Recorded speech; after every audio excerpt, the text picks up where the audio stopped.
Hello friend, मैं एक्समा डेंडवाल आप सभी का स्वागत करता हूं आपके अपने यूट्यूब चैनल नर्सिंग पाठशाला पे। फ्रेंड, जैसा कि आप सभी को पता है, अपन लोग राजस्थान CHO एग्जाम और जितने भी अपना अपकमिंग CHO एग्जाम में से अपना यूपी CHO हो गया, बिहार CHO हो गया, MP CHO हो गया, हरियाणा CHO हो गया, इन सभी के रिगार्डिंग जो इंपॉर्टेंट की पॉइंट्स बनते हैं उनके ऊपर डिस्कस कर रहे थे। तो आज की अपनी क्लास में जो इंपॉर्टेंट की पॉइंट्स है उनके ऊपर ही रहने वाली है। इससे पीछे वाली क्लास में अपन लोगों ने कुछ कम्युनिकेबल डिजीज थी जिनके ऊपर की पॉइंट्स के ऊपर डिस्कस किया था। तो उस क्लास के अंदर कुछ अपनी जो कम्युनिकेबल डिजीज थी वो रिमेनिंग रह गई थी, उनके ऊपर अपन आज बात करने वाले हैं। आज की क्लास के ऊपर बात करेंगे। तो आज की क्लास को अपन स्टार्ट करते हैं। अपनी जो फर्स्ट कम्युनिकेबल डिजीज है वो कौन सी है? तो फर्स्ट कम्युनिकेबल डिजीज है वो अपनी है पर्टूसिस। तो किसी भी कम्युनिकेबल डिजीज की बात करें तो वहां से जो फर्स्ट क्वेश्चन निकल के आता है वो निकल के आता है अदर नेम से। अपन को अदर नेम याद करना जरूरी हो जाता है फ्रेंड, क्योंकि अपन जब तक अदर नेम याद नहीं करेंगे वहां पर अपन को पर्टूसी दिया जा सकता है, बुफिंग कब दिया जा सकता है, 100 डेज कब दिया जा सकता है। तो तीनों नाम एक ही हैं, एक ही डिजीज के हैं जो पर्टूसिस हैं। तो अपन लोगों को याद होना चाहिए कि भाई पर्टूसिस को बुफिंग कब बोलते हैं, पर्टूसिस को ही 100 डेज जो कफ है वो बोलते हैं। क्योंकि अपन लोगों को क्वेश्चन के अंदर ये जरूरी नहीं है कि पर्टूसिस दे के पूछा जाए, बुफिंग कब देकर भी पूछा सकता है, 100 डेज कब देकर भी पूछा जा सकता है। तो फर्स्ट जो क्वेश्चन निकल के आता है वो आता है आपका अदर नेम से। तो अदर नेम का आंसर है वो पर्टूसिस का किस किस के पास जाएगा? एक आंसर चला जाएगा आपका बुफिंग कप के पास की। जो पर्टूसिस होते हैं साहब उसको अपन बुफिंग कप के नाम से भी जानते हैं। क्लियर है इतना? देन एक और नाम है पर्टूसिस का, वो है 100 डेज कप के नाम से, कि पर्टूसिस को 100 डेज कप के नाम से भी अपन जानते हैं। किस नाम जानते हैं? 100 डेज कप के नाम से भी अपन जानते हैं। अदर नेम क्लियर होंगे। नेक्स्ट आता है पॉजिटिव ओरिजिन, कि वो कौन सा ओरिजिन है, कौन सा बैक्टीरिया वायरस है जो आपका बुफिंग कप को कोज करता है। तो वो है बोर्डेटेला पर्टूसिस, जो ग्राम नेगेटिव बैक्टीरिया है। क्या है? Bordetella pertussis. अब आपको पूछा सकता है बुफिंग कप के पॉजिटिव ओरिजिन कौन सा है, या पर्टूसिस का पॉजिटिव ओरिजिन कौन सा है, या 100 डेज कप का पॉजिटिव ओरिजिन क्या है। तो आपका आंसर क्या रहेगा? बोर्डेटेला पर्टूसिस जो पॉजिटिव ओरिजिन होता है, जो ग्राम नेगेटिव बैक्टीरिया है। देन आता है अपना इंक्यूबेशन पीरियड से, कि इंक्यूबेशन पीरियड क्या होता है। तो इंक्यूबेशन पीरियड की बात करें तो इंक्यूबेशन पीरियड जो पर्टूसिस होता है या बुफिंग कप होता है या 100 डेज कप होता है उसका होता है 7 to 14 डेज, 7 से 14 दिन तक का उसका इंक्यूबेशन पीरियड होता है। इंक्यूबेशन पीरियड को मैंने पहले भी आपको एक्सप्लेन कर चुका हूँ कि इंक्यूबेशन पीरियड वो टाइम पे होता है जब कोई माइक्रोऑर्गेनिज्म आपकी बॉडी में एंट्री करता है, और एंट्री करने के बाद जिस दिन तक वो अपने साइन सिम्टम अपीयर करेगा, इस दोनों बीच टाइम के बीच का जो गैप है उसको अपन बोलते हैं आपका इंक्यूबेशन पीरियड। तो इंक्यूबेशन पीरियड कितना होता है बुफिंग कप का? 7 से 14 दिन का होता है। देन आता है मोड ऑफ ट्रांसमिशन। तो मोड ऑफ ट्रांसमिशन का मतलब है कि जो माइक्रोजोम है वो एक इंडिविजुअल से दूसरे इंडिविजुअल में कैसे फैलेगा। तो पहला है ड्रॉपलेट और सेकंड आता है डायरेक्ट कांटेक्ट। एक तो ड्रॉपलेट के द्वारा यानी अपने मेरे खांसने से, या डायरेक्ट कांटेक्ट यानी जो माइक्रोजोम के डायरेक्टली कांटेक्ट आने से फैलता है। तो दो है आपका, एक तो ड्रॉपलेट है, एक है डायरेक्ट कांटेक्ट। और देन नेक्स्ट आता है इसका कॉम्प्लिकेशन, की जो पर्टूसिस है उसका कॉम्प्लिकेशन कर रहा है। तो फर्स्ट है ब्रोंकाइटिस, नेक्स्ट है एपिटेक्सिस, हिमोप्टाइसिस, सब कंजक्टिवल हेमरेज। तो ये इसके कॉम्प्लिकेशन होते हैं किसके? पर्टूसिस के। देन अगर अपन नेक्स्ट बात करते हैं,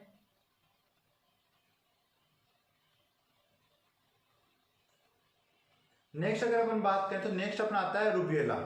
रूबेला आता है अपना, रूबेला को जर्मन मिजल्स के नाम से। मैंने कहा ना कि पहले अपन को ये देखना है कि अदर नेम क्या है। तो रूबेला का अदर नेम क्या है? रूबेला का अदर नेम है जर्मन मिजल्स। तो रूबेला को किस नाम से जानते हैं फ्रेंड? रूबेला को जर्मन मिजल्स के नाम से भी जानते हैं। और इसका एक और नेम है, वो एक और नाम क्या है? 3 डेज मिजल्स के नाम से जानते हैं। अपन को क्या नाम जानते हैं? 3 डेज मिजल्स के नाम से भी जानते हैं रूबेला को। ठीक है फ्रेंड। पॉजिटिव ऑर्गेनिज्म की बात करें तो RNA virus of toga virus family. RNA virus होता है जो टोगा वायरस फैमिली का होता है। ठीक है। इंक्यूबेशन की पीरियड की बात करें तो इंक्यूबेशन पीरियड होता है इसका 2 से 3 वीक का इसका इंक्यूबेशन पीरियड होता है। एवरेज की बात करें तो 18 दिन इसका एवरेज होता है।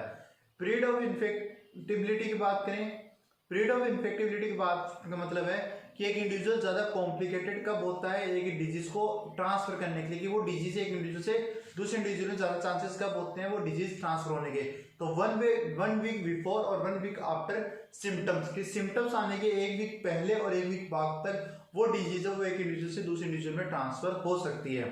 मोड ऑफ ट्रांसमिशन की बात करें तो इसका मोड ऑफ ट्रांसमिशन क्या है? ड्रॉपलेट है। दोबारा एक बार रिपीट कर लेते हैं। अपन लोगों ने बात करें रूबेला की। तो रूबेला को अपन जर्मन मीजल्स के नाम से जानते हैं और 3 डेज मीजल्स के नाम से भी जानते हैं। पॉजिटिव ऑर्गेनिज्म की बात करें तो आरएनए वायरस होता है जो टोका वायरस फैमिली का होता है। इंक्यूबेशन पीरियड की बात करें तो 2 से 3 वीक का होता है। एवरेज बात करें तो 18 डेज अपन मानते हैं। पीरियड ऑफ इन्फेक्टिबिलिटी की बात करें तो 1 वीक बिफोर और 1 वीक आफ्टर सिम्टम्स के। सिम्टम्स आने के 1 वीक पहले और 1 वीक बाद तक इसकी जो पीरियड ऑफ कम्युनिकेबिलिटी होती है या पीरियड ऑफ इन्फेक्टिबिलिटी होती है वो ज्यादा होती है। मोड ऑफ ट्रांसमिशन की बात करें तो इसका मोड ऑफ ट्रांसमिशन होता है वो होता है ड्रॉपलेट। देन नेक्स्ट अगर बात करते हैं तो नेक्स्ट इसका आता है साइन एंड सिम्टम्स किसके, रूबियोला के। रूबियोला के अपने साइन सिम्टम्स की बात करें तो sore throat, low grade fever, rashes that start on the face and spread to the rest of the body, की जो रेसेस है वो फेस से स्टार्ट होते हैं अपनी पूरी बॉडी के ऊपर ग्रोथ करते हैं। RS कंजेनाइटल रूबेला सिंड्रोम की एक मदर है वो रूबेला वायरस से ग्रसित है, उसको रूबेला वायरस है, तो वो रूबेला वायरस उसके बेबी के अंदर, प्रेग्नेंट मदर की, प्रेग्नेंट लेडी की बात करें फ्रेंड अपन, कि वो जो इन्फेक्शन है उसके बेबी के अंदर भी सेपरेट हो सकता है, ट्रांसफर हो सकता है। तो इस टाइप के डिजीज को, इस टाइप के जो रूबेला उसको अपन बोलते हैं कंजेनाइटल रूबेला सिंड्रोम अपन कहते हैं। फ्रेंड अब अपन बात करते हैं अपनी नेक्स्ट कम्युनिकेबल डिजीज की। तो इमेज देख के आपको पता चल रहा होगा कि अपन कौन सी कम्युनिकेबल डिजीज की बात करेंगे। अपनी कम्युनिकेबल डिजीज है मम्स। तो फर्स्ट ऑफ ऑल अपन बात करते हैं मम्स की डेफिनेशन की। तो मम्स की डेफिनेशन क्या होती है, pain and swelling in either और बोथ पैरोटिड ग्लैंड, कि जो पेन होता है और स्वेलिंग होती है किसके अंदर, पैरोटिड ग्लैंड के अंदर। अब इसके अंदर पैरोटिड ग्लैंड, सिंगल जो पैरोटिड ग्लैंड है वो भी इन्वॉल्व हो सकती है और जो दोनों पैरोटिड ग्लैंड है वो भी इन्वॉल्व हो सकती है। बट में आल्सो इन्वॉल्व, इसके अलावा वो किसको इन्वॉल्व करती है, सबलिंगुअल ग्लैंड और सबमैंडिबुलर ग्लैंड को भी इन्वॉल्व कर लेती है। Pain and stiffness on opening the mouth, कि आपको माउथ ओपन करने में क्या होगा, पेन होगा, स्टिफनेस यानी जकड़न महसूस होगी पेन को, जो माउथ को ओपन करने, क्योंकि फ्रेंड यहाँ पर स्वेलिंग हो जाएगी और पेन होगा। इसका मतलब आप जब भी माउथ ओपन करोगे तो आपको पेन फील होगा और स्टिफनेस यानी जकड़न है वो आपको फील होगी। अब मैं नेक्स्ट आपके यहाँ पर आपको इमेज दिख रही है, तो ये आपकी कौन सी ग्लैंड है, ये पैरोटिड ग्लैंड है। इधर फिर आपको सबलिंगुअल ग्लैंड दिख रही है और ये क्या है, सबमैंडिबुलर ग्लैंड। तो ये पैरोटिड ग्लैंड है, इसके अंदर आपको क्या देखने को मिलेगा, स्वेलिंग देखने को मिलेगी। या पैरोटिड ग्लैंड सिंगल साइड वाली भी हो सकती है, फिर दोनों पैरोटिड ग्लैंड भी आपकी इन्वॉल्व हो सकती है। इसके अलावा आपकी जो सबमैंडिबुलर ग्लैंड है और सबलिंगुअल ग्लैंड है ये भी आपकी इन्वॉल्व है, इसके अंदर हो सकती है। तो ये होता है आपका मम्स। तो फ्रेंड अपन लोगों ने जो मम्स है उसकी डेफिनेशन की बात कर ली है। देन नेक्स्ट अगर अपन बात करें तो नेक्स्ट आता है अपना पॉजिटिव ऑर्गेनिज्म, कि पॉजिटिव एजेंट या पॉजिटिव ऑर्गेनिज्म कौन सा होता है। तो rubella virus of the family paramyxoviridae, कि जो पैरामिक्सोवेरिडेस फैमिली का होता है रूबेला वायरस होता है जो इस डिजीज को कोज करता है, यानी मम्स को आपको कोज करता है। इंक्यूबेशन पीरियड की बात करें तो 2 से 3 वीक इसका इंक्यूबेशन पीरियड होता है। मोड ऑफ ट्रांसमिशन की बात करें तो मोड ऑफ ट्रांसमिशन होता है ड्रॉपलेट होता है। पीरियड ऑफ इन्फेक्टिबिलिटी की बात करें तो 1 वीक बिफोर और 1 वीक आफ्टर है सिम्टम्स के। इसकी जो पीरियड ऑफ इन्फेक्टिबिलिटी होती है मतलब एक इंडिविजुअल से दूसरे इंडिविजुअल में ट्रांसफर होने के चांसेस है वो ज्यादा होते हैं। कॉम्प्लिकेशन की बात करें तो यहां से आपके इंपॉर्टेंट क्वेश्चन निकल के आता है कि कॉम्प्लिकेशन क्या होता है, मम्स का कॉम्प्लिकेशन क्या होता है। ये क्वेश्चन आपको वहां बहुत बार देखने को मिलेगा।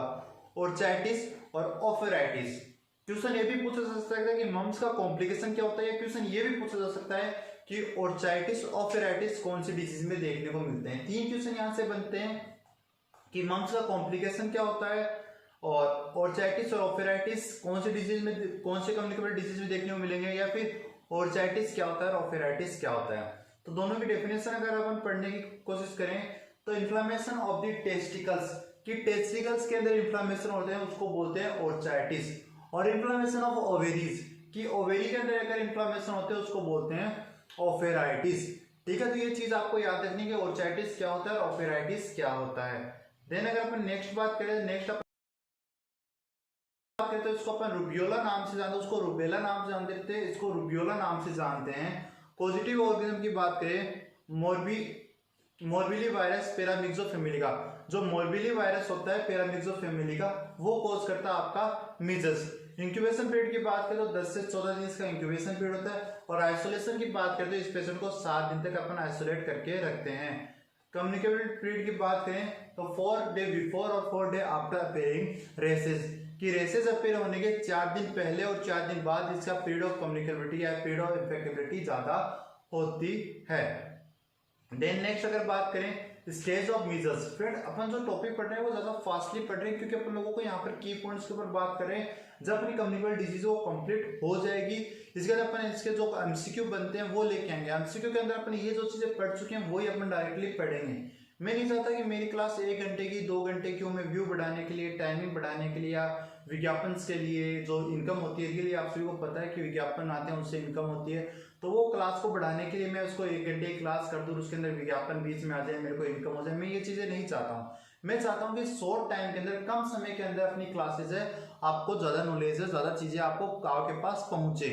तो इस कारण से मैं थोड़ा फास्टली पढ़ा देता हूँ कि कम समय के अंदर बच्चों के पास ये नहीं कि 1 घंटे तक मोबाइल के सामने बैठे, जो 14 मिनट का 15 मिनट का टॉपिक है उसको मैं 1 घंटे के अंदर फालतू टाइम लेके उसको बड़ा करूं और ज्यादा पढ़ाऊं। नहीं, मैं ये चाहता हूं कि जो 15 मिनट का टॉपिक है, 20 मिनट का टॉपिक 20 मिनट में कंप्लीट करूं, जिससे बच्चों के पास और भी टॉपिक पढ़ने के लिए टाइम आ जाए।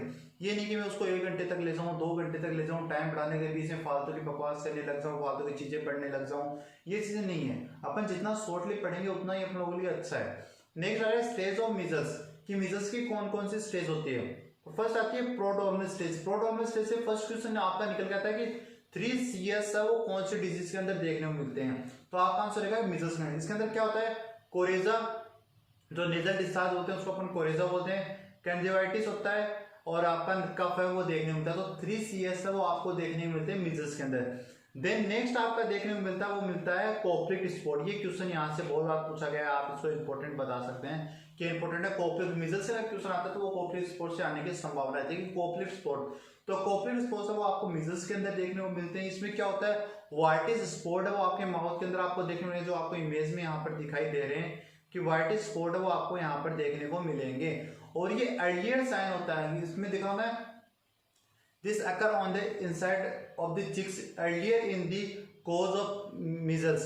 कि measles का earlier साइन होता है कि earlier आपको पता लग सकता है कि मतलब आपको ये पूछ सकता है कि measles का earlier साइन क्या होता है, तो आप बोलोगे कोप्लिक स्पॉट होता है। तो अपन लोगों ने प्रोड्रोमल स्टेज की बात कर ली है। देन आप क्या आती है इरेक्टिव फेज। इरेक्टिव फेज में फ्रेंड ज्यादा कुछ नहीं, इरेक्टिव फेज क्या होता है, यहाँ पर जो रेसेस है वो इरेप्टिव यानी इरेप्शन होने स्टार्ट हो जाते हैं, उनके रेसेस आने स्टार्ट हो जाते हैं। तो पहले जो रेसेस आपके बिहाइंड द ईयर आएंगे, फिर आपके माउथ पे आएंगे, फिर माउथ से आपके फेस पे आएंगे, फेस से आपके बॉडी के अंदर स्प्रेड है वो होना स्टार्ट हो जाएंगे। तो ये आपकी होती है इरेक्टिव फेज। नेक्स्ट अगर अपन बात करें तो नेक्स्ट आपके आते हैं मिजल्स के कॉम्प्लिकेशन। यहाँ से भी क्वेश्चन आपको देखने को मिल सकता है। तो फर्स्ट है मिजल्स के एम से आता है मायोकार्डिटिस, ई से आता है इंसेफेलाइटिस, ए से आता है एपेंडिसाइटिस, एस से आता है सब एक्यूट स्क्लेरोसिस, पेनसिफेलाइटिस, ऐसे आता है लेरिंजाइटिस, ई से आता है अर्ली डेथ और फिर आता है सिस्ट यानी डायरिया आपको देखने को मिलेगा कॉम्प्लिकेशन ऑफ मिजल्स के अंदर। तो ये अपनी कुछ कम्युनिकेबल डिजीज थी जो आप लोगों को मैंने पढ़ाई है। आई होप आपको समझ में आ गया होगा। अगर आपको क्लास अच्छी लगी तो क्लास को लाइक जरूर करें, चैनल पर नहीं हो तो चैनल को सब्सक्राइब जरूर करें। इसके बाद अपनी जब भी कम्युनिकेबल डिजीज वो कंप्लीट हो जाए अपने इसके एमसीक्यू के ऊपर बात करेंगे, एमसीक्यू पर डिस्कस करने के बाद कुछ और अपने कम्युनिटी जॉब की पॉइंट्स वो लेके आएंगे। तो थैंक यू फ्रेंड।